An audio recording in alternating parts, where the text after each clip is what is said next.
I may have already ordered this device. Did I make a mistake?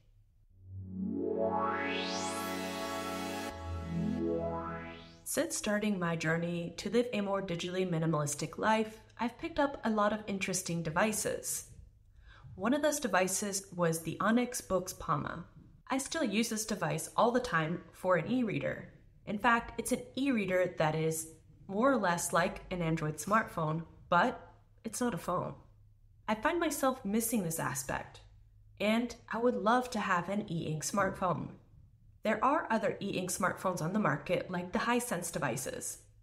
But since I had a negative experience purchasing a Hisense on a not-so-great website, I was a little bit worried.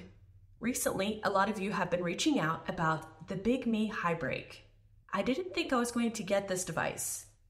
I already had an e-ink device, and I didn't see any interest in getting another one. But when I went to the Bigme product page, I saw that there were two versions of this device. One is a black and white e-ink device, and the other is a color e-ink device. Once I saw that they had a color option, I started to get a little bit more interested. Scrolling further down the page, I saw that the Bigme HiBreak boasted a few features as well as specifications that differed from the Onyx Books Palma.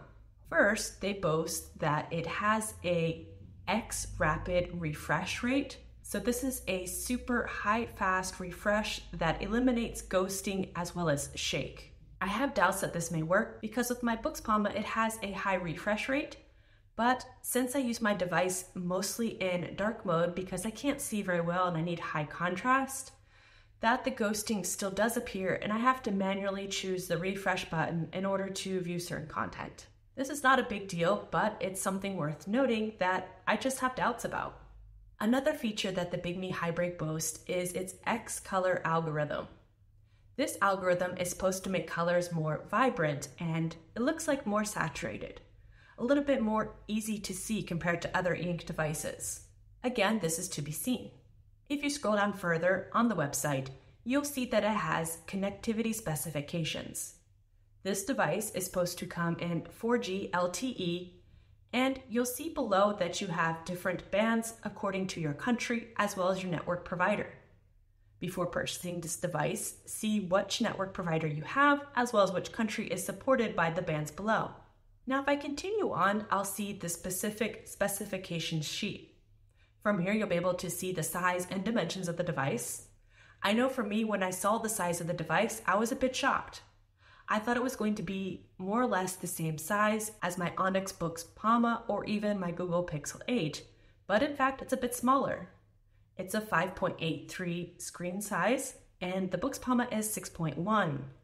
But the weight is more or less the same. They both weigh 170 grams, which in the hands feels super light, especially to other smartphones, such as an iPhone 15 or even my Google Pixel 8.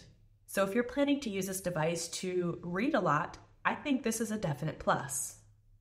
As far as memory is concerned, there is 6 gigabytes of RAM, 128 gigabytes of internal storage, as well as the option to add an external XD memory up to 1 terabyte.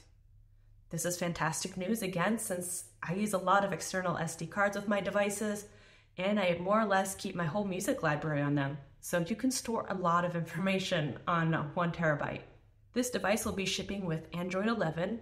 I'm a little bit disappointed that it's not a newer version of Android, but I have Android 11 on my Books Palma and it works just fine.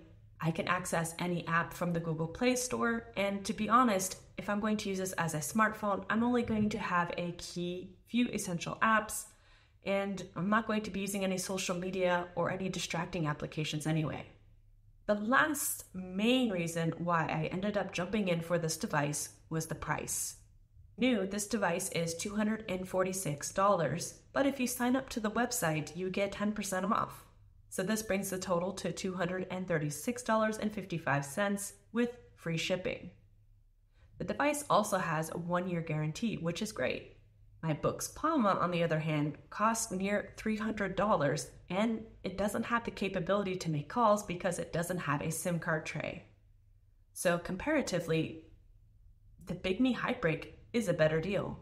All in all, I think this device is quite interesting. I'm happy that there are two versions of the device. Since I already have a black and white e-reader, I would like to try a color one.